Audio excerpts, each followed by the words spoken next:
পরশুরাম ধারাবাহিকের আজকের পর্বে আমরা দেখতে পাবো যে ধারাবাহিকের শুরুতেই আমরা দেখতে পাই শিবপ্রসাদ রথ সাজাচ্ছিল। ঠিক তখন তটিন এসে তাকে বলে, তুমি সরে যাও, আমি সাজাচ্ছি, তোমার সাজানো ভালো হচ্ছে না। এই বলে সে রথ সাজাতে বসে যায়। অন্যদিকে আরাধ্যা কাবেরীর সাথে দেখা করতে আসে। আরাধ্যার কথা কাবির কোনোভাবেই বুঝতে পারছিল না। তখন আরাধ্যা বলে শিবপ্রসাদ গাঙ্গুলির বাড়িতে রথ সাজানো হচ্ছে, সে রথ মেলা অবধি যাবে, তার ছেলে মেয়েরা মেলায় মজা করবে।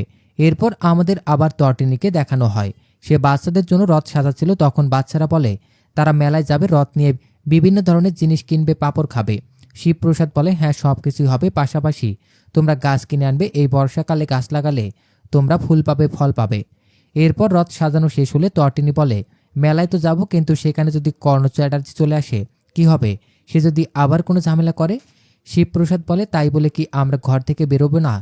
আমি আমার সন্তানদের ভয় পেতে শেখাবো না, তারা লড়াই করে বাঁচবে।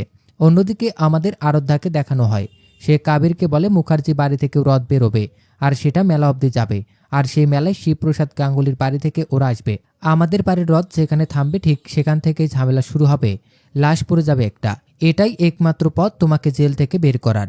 এরপর আরাধ্যার বোন আরাধ্যাকে ফোন করে এবং রথ আসবে কি না জানতে চায়। আরাধ্যা যখন কথা বলছিল তখন সেখানে স্পেশাল ব্রাঞ্চের বলরাম হাজির হয়। এরপর সে আরাধ্যাকে বলে, এখানে ফোন অ্যালাউ করা হয় না, আপনি এখান থেকে চলে যান, না হলে নিয়ম ভঙ্গের জন্য আপনাকেও হাজতে ঢোকানো হবে। পরবর্তী সিনে শিবপ্রসাদ রথ সাজাচ্ছিল, তখন বলরাম তাকে ফোন করে। শিবপ্রসাদ আলাদা রুমে গিয়ে কথা বলে বলরামের সাথে। বলরাম বলে, তোর কথা মতো আমি আরাধ্যার ওপর নজর রেখেছিলাম, সে রথের বিষয় নিয়ে আলোচনা করছিল। আমার মন বলছে কিছু একটা ঝামেলা হবে রথের দিন, তুই বাচ্চাদের নিয়ে রথের মেলায় যাস না। শিবপ্রসাদ বলে, আমি আমার বাচ্চাদের কখনো ভয় পেতে শেখাবো না, তারা সব কিছুর সাথে লড়াই করে বাঁচবে।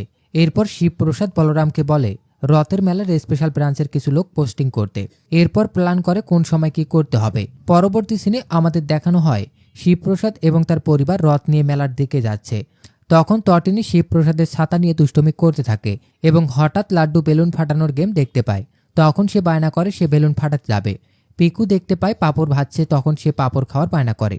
তখন তটিনী বলে, আচ্ছা দাঁড়া, তোর পাপা আগে কেমন বেলুন ফাটায় সেটা দেখি, তারপর পাঁপড় খাবি। এরপর তারা বেলুন ফাটাতে চলে যায়। অন্যদিকে মুখার্জি বাড়ি থেকে রথ আসছিল। তখন কর্ণ চ্যাটার্জি আরাধ্যাকে ফোন করে জানতে চায় তারা মেলায় পৌঁছে গেছে কিনা আর শিবপ্রসাদরা এসেছে কিনা।